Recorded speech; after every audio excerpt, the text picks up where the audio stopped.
Welcome back to History Unlocked. I'm Mr. MacAulay. Today, we are going to be taking a completely different approach to ancient Egypt. We've talked about the geography, we've talked about the pharaohs, we've talked about the pyramids. But what is it actually like to be a regular person living in ancient Egypt? I'm talking about the farmers who grew the food, the scribes who kept the records, the women who ran households and sometimes ruled kingdoms, and the children who played games that are surprisingly similar to the ones we play today. This is the story of the 99% of ancient Egyptians who weren't pharaohs or nobles, but whose daily lives made one of history's greatest civilizations actually function. And here's what's amazing. Thanks to tomb paintings, papyrus documents, and archaeological discoveries, we know more about daily life in ancient Egypt than almost any other civilization.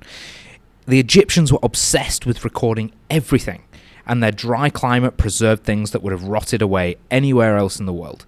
So today we're going to walk through a typical day in ancient Egypt, meet some real people whose stories have survived for thousands of years, and discover that ancient Egyptians were dealing with a lot of the same challenges and joys that we face today, just with less smartphones and a few more crocodiles.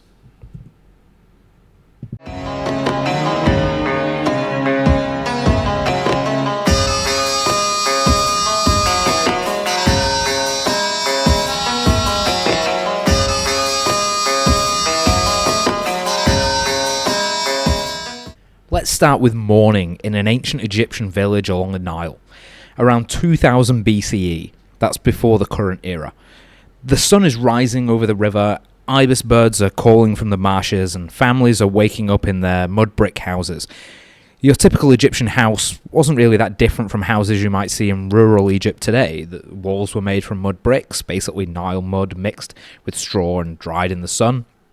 The roof was flat, made from wooden beams covered with palm leaves and more mud.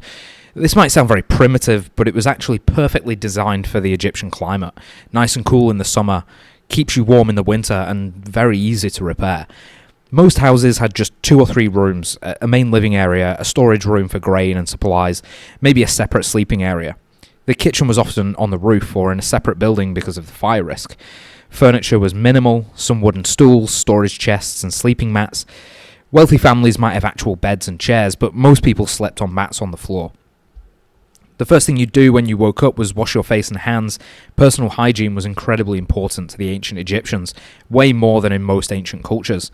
They invented soap made from animal fat and ash, had toothbrushes made from frayed twigs, and even had breath mints made from herbs and honey.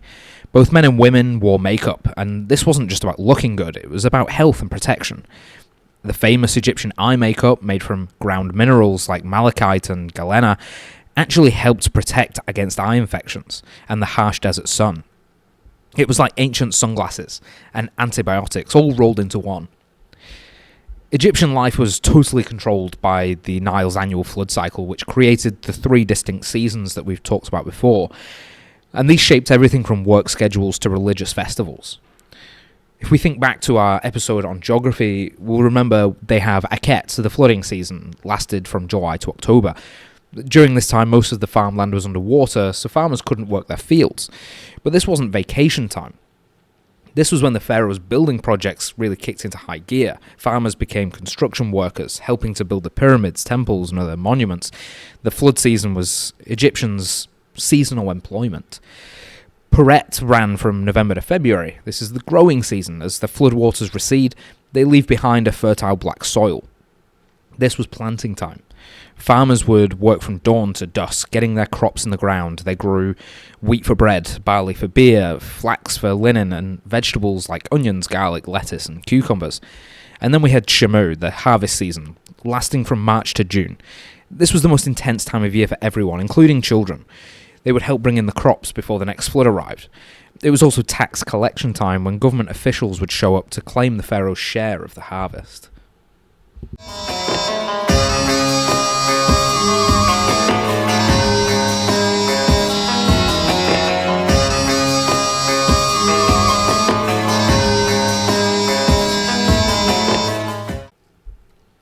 About 90% of ancient Egyptians were farmers, so let's spend a bit of time with them.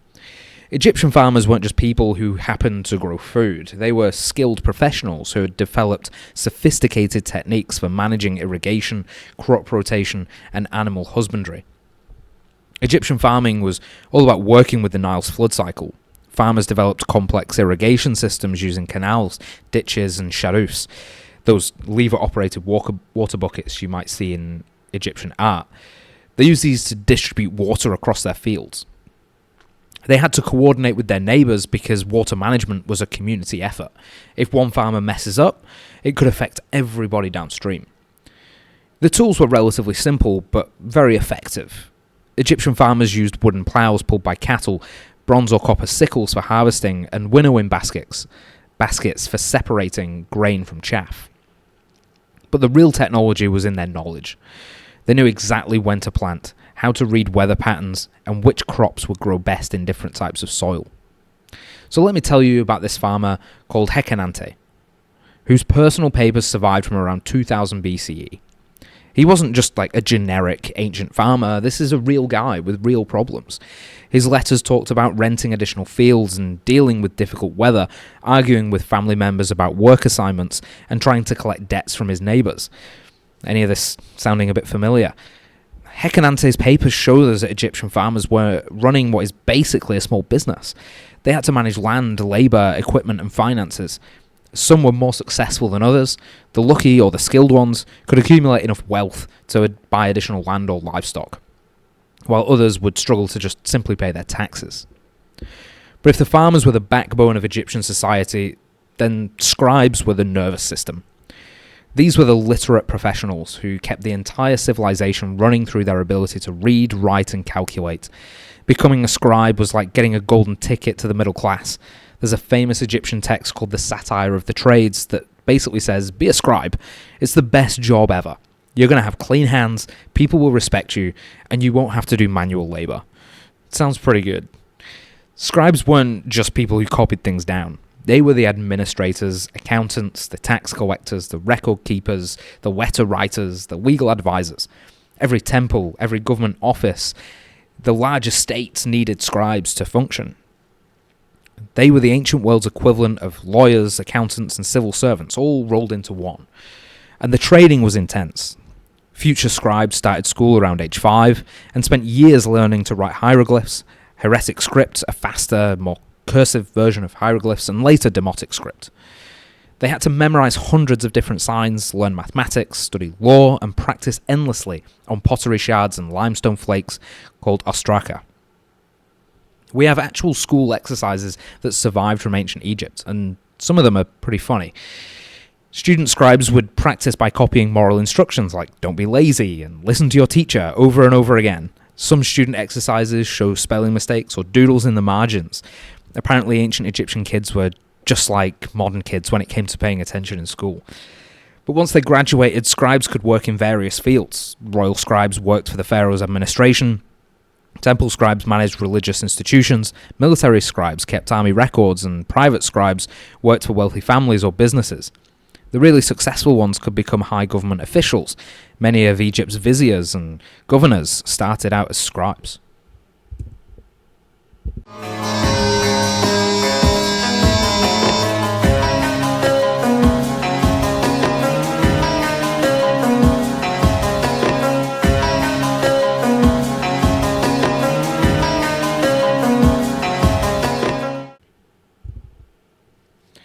So here's where ancient Egypt starts to get really interesting compared to other ancient civilizations.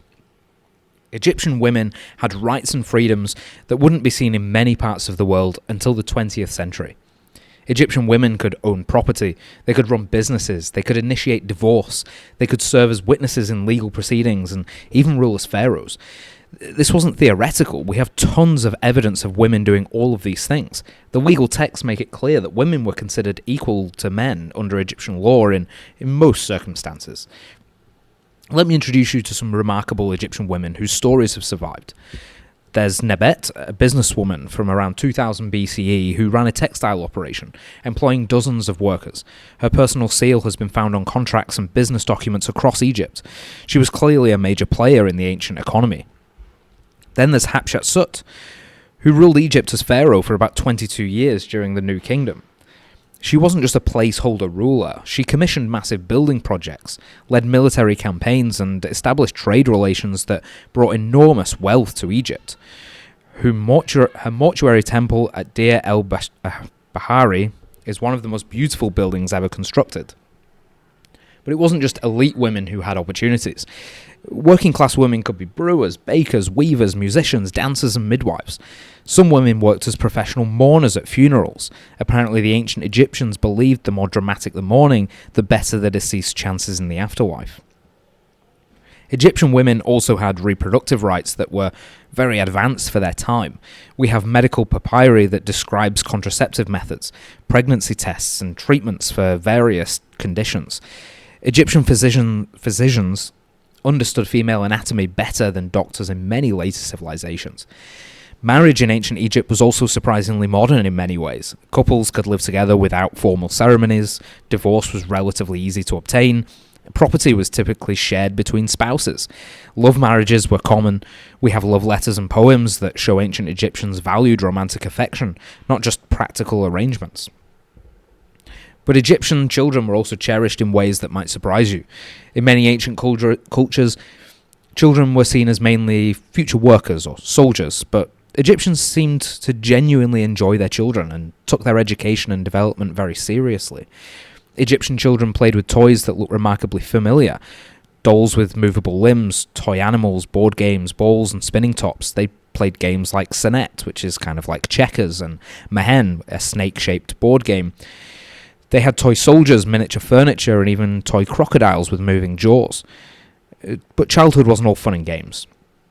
Children started helping the family work from a very young age. Farm kids would help with planting and harvesting, artisan children would learn their parents' trades, and wealthy children would begin their formal education at around 5 years old. Education was taken very seriously, at least for those who could afford it. We have school texts that show children learning not just reading and writing, but mathematics, astronomy, medicine, and moral instruction. Egyptian schools use a combination of rote memorization, practical exercises, and moral education that sounds surprisingly modern. Egyptians had a saying, "A man's belly is his god," meaning that practical skills for making a living were just as important as academic learning. Most children learn trades through apprenticeships with family members or other artisans.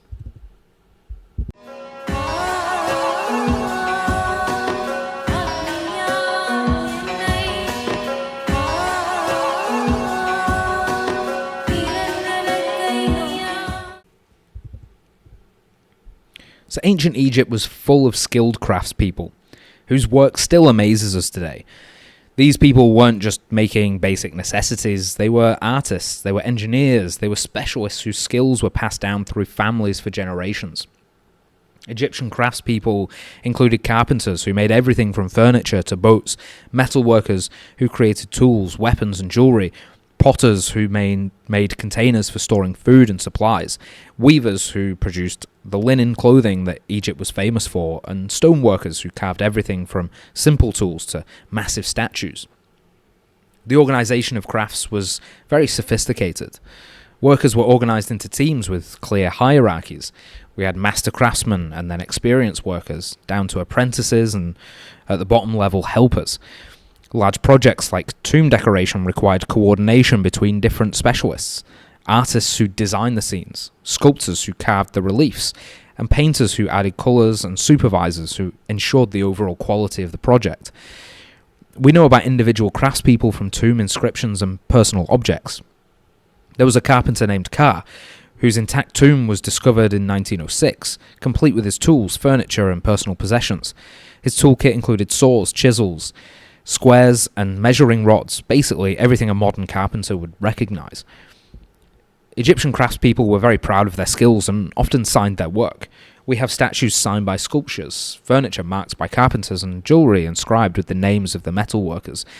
This suggests that skilled artisans had social status and took a lot of pride in their professional identities.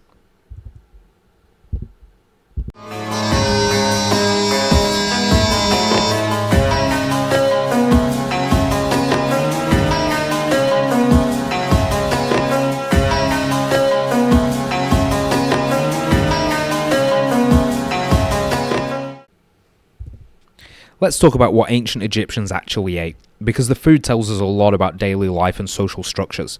The basic Egyptian diet revolved around bread and beer, and I mean that literally. These weren't just luxuries, they were the foundation of every meal for every social class. Egyptian bread was made from emmer wheat and came in dozens of varieties. Some were sweet, some were flavoured with herbs, some were shaped into animals or geometric patterns. Beer was much safer to drink than water, and it provided important calories and nutrients. But Egyptian beer was thick, it was nutritious, and only mildly alcoholic. It was more like a liquid bread than what we might know as modern beer. And everyone drank it, including children, because the brewing process killed the dangerous bacteria that might have been left in the water. Beyond bread and beer, the Egyptian diet included plenty of vegetables, like onions, garlic, lettuce, cucumbers, beans, and lentils. Fruits like dates, figs, grapes, and pomegranates were also very popular. Fish from the Nile was a major protein source for most people, along with things like duck and goose and some other waterfowl. But meat was more of a luxury. Wealthy families ate things like beef, mutton, and pork, but most ordinary Egyptians only had that kind of meat on special occasions. However, everyone had access to dairy products, like milk, cheese, and butter from the cattle, goats, and sheep. The social hierarchy was clearly visible in the food. Peasants ate mostly bread, beer, vegetables, and fish. Middle-class families would eat meat and better varieties of bread. They would also eat imported foods, things like olive oil and wine. The wealthy elite would enjoy elaborate banquets with multiple courses, with exotic foods and, of course, plenty of wine. We even know about Egyptian recipes from medical and household texts. They made honey cakes and date wine, pickled fish, and various stews and casseroles. Some of these recipes are so detailed that modern cooks can recreate them quite easily. Ancient Egyptians were surprisingly advanced when it came to health and medicine too. They understood anatomy better than most ancient cultures thanks to the mummification practices. They had professional doctors and specialists. They developed treatments for a wide range of conditions. Egyptian medicine combined practical treatments with religious practices. And they had effective treatments for broken bones, wounds, and infections. They performed surgeries, including procedures to remove cataracts and repair injuries. They understood the importance of cleanliness and used antiseptics made from honey, which does actually work. But they also believed that illness could be caused by angry gods or evil spirits. So the medical treatment often included prayers, things like amulets, and magical spells alongside the practical remedies. From our perspective, this might seem quite superstitious, but it probably provided psychological comfort that helped with the healing process. We have several medical papyri that describe Egyptian medical knowledge. The Edwin Smith Papyrus reads like a modern medical textbook, with detailed descriptions of injuries and rational treatments. The Eborus Papyrus includes hundreds of prescriptions for various ailments, many using ingredients that we now know have genuine medicinal properties. Egyptian doctors would specialize in different areas. We have records of eye doctors and dentists and gynecologists and surgeons. And the most successful doctors would serve the pharaoh and the noble families, but there were also local healers who would provide medical care to the ordinary people.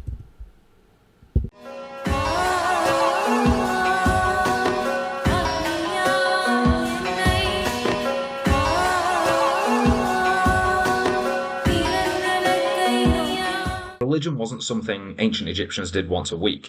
It was woven into every aspect of daily life. Egyptian religion was practical and personal. It focused on maintaining good relationships with the gods who controlled everything from the Nile's floods down to personal health. Most Egyptians had household shrines where they made daily offerings to family ancestors and protective deities. Popular household gods included Bez and Taweret. These were gods who protected children and women during childbirth, and the hippo god that helped with fertility and pregnancy. Religious festivals were major social events that brought entire communities together, the most important being Opet, when the statue of the god Amun travelled from Karnak to the Luxor temple in a massive procession involving the whole city. These festivals included feasting, music, dancing, and general celebration. They were like ancient Egypt's version of a Mardi Gras festival. Ordinary Egyptians weren't allowed to enter the inner sanctuaries of the temples, but they could worship at the outer courtyards. They could leave offerings and consult priests for advice. Temples served as a sort of community centre, but they were also schools and medical clinics. They were economic institutions. They weren't simply just a place of worship. But the ancient Egyptians knew how to have fun too. Music, dancing, games, and storytelling were all very important parts of daily life for all of the social classes. Egyptian music would use harps, flutes, drums, and various percussion instruments. Professional musicians performed at religious festivals, private parties, and royal ceremonies. Music was considered so important that many tomb paintings show the deceased enjoying musical performances in the afterlife.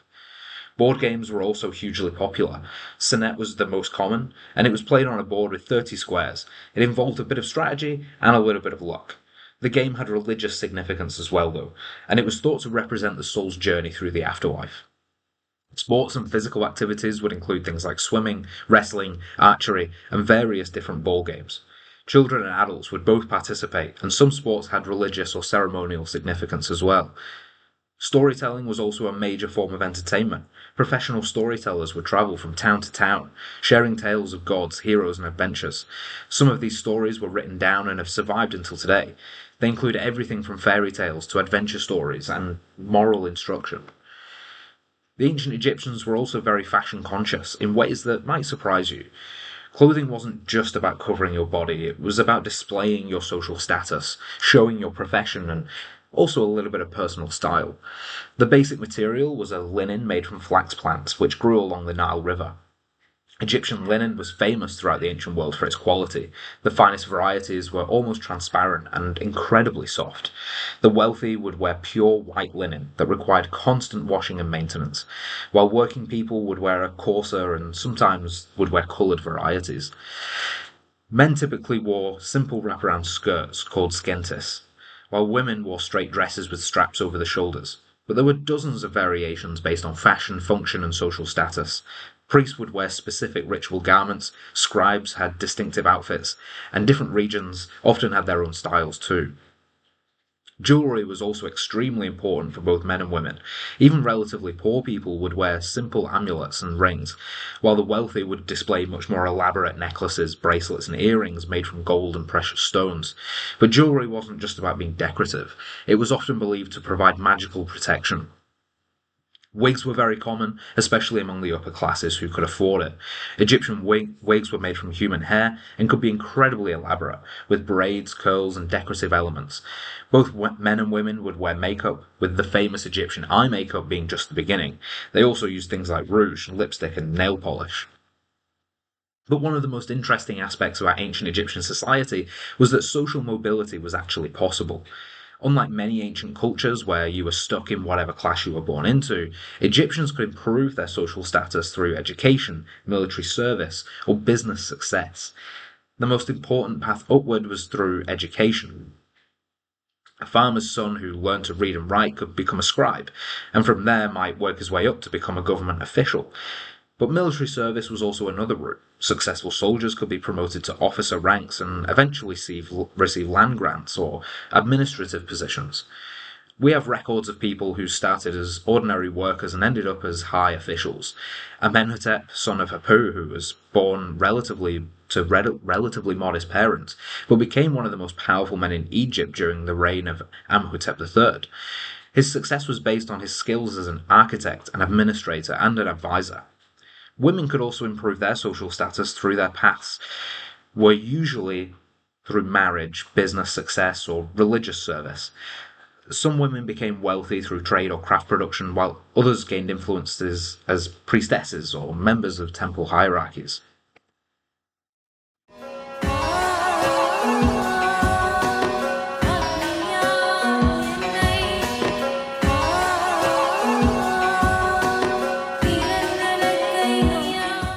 Life in ancient Egypt wasn't all sunshine and pyramids, though.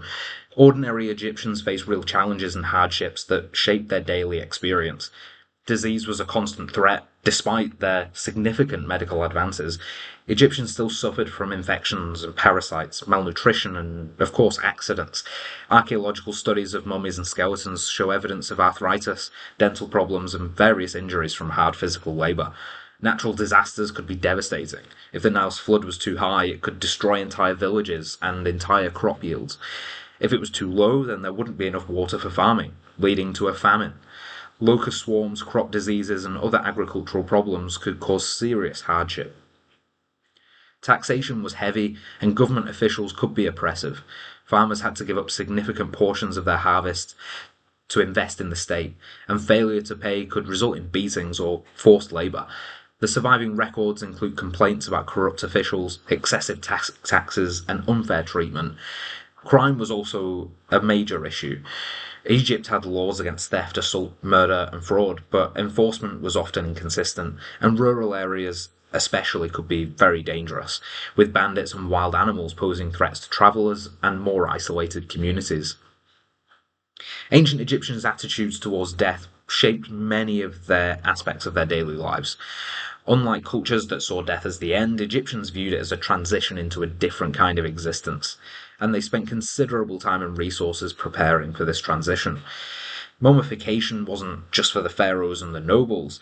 Ordinary Egyptians also tried to preserve their bodies for the afterlife. Though they might not be able to afford the expensive procedures used for royalty, simple mummification would involve drying the body with salt, wrapping it in linen, and placing it in a wooden coffin. Even poor Egyptians tried to include grave foods, clothing, tools, other personal items the deceased might need in the afterlife. These burial practices represented significant expenses for ordinary families, but this really shows how important afterlife preparation was for the Egyptians and how much it had an effect on their everyday life. The Egyptian afterlife wasn't automatic either. You had to earn your place through moral behaviour during life. The negative confession listed dozens of sins that the deceased had to claim they hadn't committed, including things like cheating on taxes, being cruel to servants, or polluting water supplies. Well, what can we learn from the daily lives of the ancient Egyptians? First, it's that ordinary people in ancient times were dealing with many of the same basic human challenges we still face today: making a living, raising children, maintaining relationships, staying healthy, and finding a meaning in life. Second, the ancient Egyptian society was much more complex and sophisticated than we often consider. These weren't just primitive people struggling to survive. They were members of a very advanced civilization with social institutions, educational systems, legal frameworks, and economic opportunities that supported millions of people for thousands and thousands of years. Finally, that individual lives mattered a significant amount in ancient Egypt.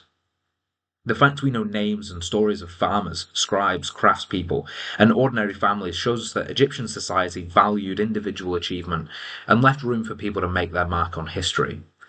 The daily lives of ancient Egyptians remind us that behind every great civilization are millions of ordinary people just living, working, loving, struggling, and dreaming. Their stories are just as important as the tales of pharaohs and pyramids because they show us the human foundation that made one of history's greatest civilizations possible. So next time you're looking at an ancient Egyptian artifact in a museum, remember it was made by someone with hopes, fears, and dreams not so different from your own. Someone who got up every morning, did their work, cared for their family, and tried to make sense of their place in the world. That's the real magic of Egypt. It's not just the monuments and the mysteries, but there's a recognition that these were real people whose daily lives created something that still inspires us thousands of years later. Thank you so much for listening. I'll see you in the next one. Until next time.